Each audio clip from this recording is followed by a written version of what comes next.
Hello viewers, আসসালামু আলাইকুম। আমি অ্যাডভোকেট মোহাম্মদ জাহিদুল ইসলাম, জজ কোর্ট কক্সবাজার।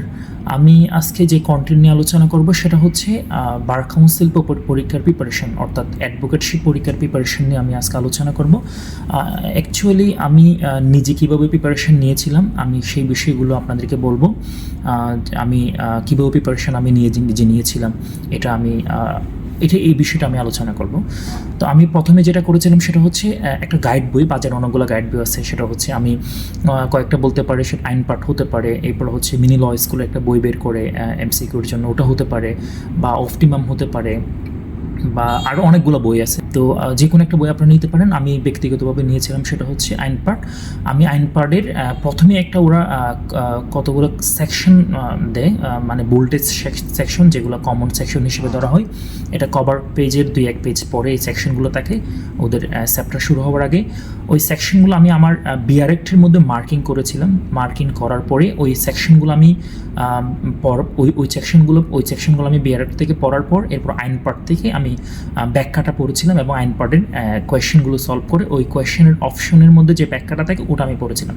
তো এক্ষেত্রে আমি একটা বিষয়, যেহেতু অ্যাডভোকেটশিপ পরীক্ষার ক্ষেত্রে 7টা সাবজেক্ট থাকে, 7টা সাবজেক্ট থেকে টোটাল 100 নম্বরের এমসিকিউ পরীক্ষা হয়। ওখান থেকে 50 মার্ক ফেলেই আপনার বার কাউন্সিল এমসিকিউ পরীক্ষা কৃতকার্য হিসেবে ধরা হয়।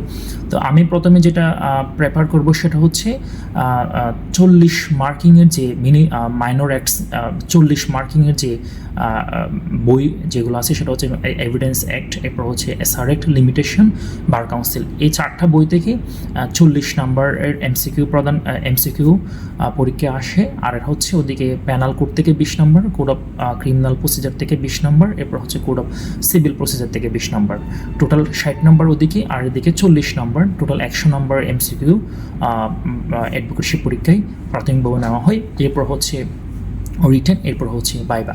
তো এই 100 নম্বর এমসিকিউর ক্ষেত্রে আমরা প্রথমে যে প্রিপারেশনটা নিতে পারি সেটা হচ্ছে, আমি ব্যক্তিগতভাবে যেটা নিয়েছিলাম সেটা হচ্ছে ওই 40 নম্বর অ্যাসারেট, লিমিটেশন এবং এভিডেন্স, এবং হচ্ছে বার কাউন্সিল যে অ্যাক্ট অর্ডার, যে এই 40 মার্কের এই 4টা সাবজেক্ট আমরা ভালো করে স্টাডি করব। আমরা ওই যে আইন পার্ট থেকে সেকশনগুলো মার্কিং করার পর ওই সেকশনগুলো বিআরএফ থেকে পড়ার পরে আইন পার্টে ওই সেকশন নিয়ে যে আলোচনাগুলো আছে সেটা আমরা পড়ব। এরপরে আইন পার্ট থেকে বা যে কোনো একটা বই হতে পারে, আপনারা যেটা পড়েন সেটা সমস্যা নেই। আমি যেহেতু প্রিপারেশন যেটা নিয়েছিলাম সেটা আমি বলতেছি। তো ওই আইন পার্ট থেকে ওই সেকশনের ব্যাখ্যাটা পড়বো এবং ওই সেকশনের আলোকে যে এমসিকিউগুলো আছে সেগুলো আমরা কি করব, এই এমসিকিউগুলো আমরা অ্যান্সার করব। এবং ওই এমসিকিউর অপশনের ক্ষেত্রে যে ব্যাখ্যা, ওই অপশনের ক্ষেত্রে যেটা কারেক্ট ওটা নিয়ে একটু ব্যাখ্যা আছে, বা অন্যটা রং কেন রং সেটা নিয়েও ব্যাখ্যা আছে। তো আমরা ওই ব্যাখ্যাটা সহ পড়বো। এমসিকিউ আইন পার্ট থেকে যে এমসিকিউ স্টাডি করবো ওখান থেকে আমরা এই ব্যাখ্যাটা সহ পড়বো। সেক্ষেত্রে আমাদের পরীক্ষায় যদি প্রশ্ন কমন নাও আসে সেক্ষেত্রে আমাদের অ্যাজাম্পশন করাটা সুবিধা হবে। এরপর হচ্ছে আমরা অন্যদিকে এই 40 মার্কের 4টা আইন যখন পড়া শেষ হয়ে যাবে তারপর আমরা ওই যে code of criminal procedure, code of civil procedure এবং প্যানাল কোড, এই বিষয়ে পড়াশোনা শুরু করতে পারি। আমরা কোড অফ ক্রিমিনাল প্রসিজার এবং প্যানাল কোড এটা সকাল বিকাল পড়াশোনার শিডিউল রাখতে পারি।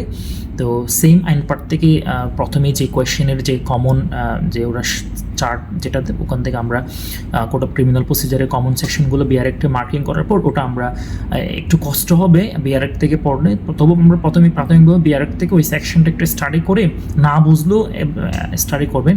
এরপর আমরা ওই বিআরএক্টে ওই কোয়েশ্চেনের যে ব্যাখ্যা আছে সেটা স্টাডি করবেন। যেহেতু বিআরএক্টে এটা ইলাবোরেট থাকে তাহলে ওরা যেহেতু আইন পার্টে সেটা ইলাবোরেট থাকে, অনেক ক্ষেত্রে ওরা সিম্পল ল্যাঙ্গুয়েজ ইউজ করে। আর বিআরএক্ট একটু কঠিন হয়, সেক্ষেত্রে প্রথমে বিআরএক্ট অনেকে পড়তে চায় না। তো আমরা প্রথমে বিআরএক্ট, তারপর হচ্ছে আইন পার্টে বই পড়বো। এরপর হচ্ছে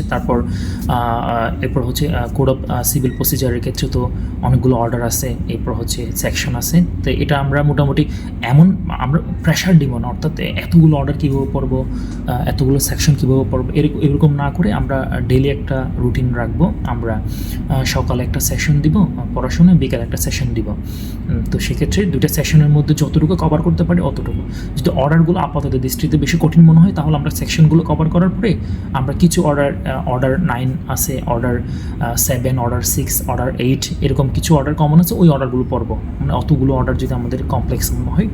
আর প্যানেল কোডের ক্ষেত্রে অনেকগুলো প্যানেল কোডের ক্ষেত্রে আমরা আইন পার্ট থেকে কমন সেকশনগুলো নিয়ে দেন রিড করি বেয়ারের থেকে, তারপর আইন পার্টে সেটার ব্যাখ্যাটা করব। এরপর হচ্ছে ওই সেকশনের যে স্যাম্পল এমসিকিউগুলো আছে সেগুলো স্টাডি করব। তো আমরা এইভাবে যদি আশা করি 2 থেকে 3 মাস প্রিপারেশন নিই, আশা করি আমাদের বার কাউন্সিল প্রিপারেশন অর্থাৎ অ্যাডভোকেটশিপ প্রিপারেশন হয়ে যাবে। এখন যেহেতু অ্যাডভোকেটশিপটা একটু কম্পিটিটিভ হয়ে গেছে, সেক্ষেত্রে একটু পড়াশোনাই করতে হবে। তো আশা করি ভালো থাকবেন।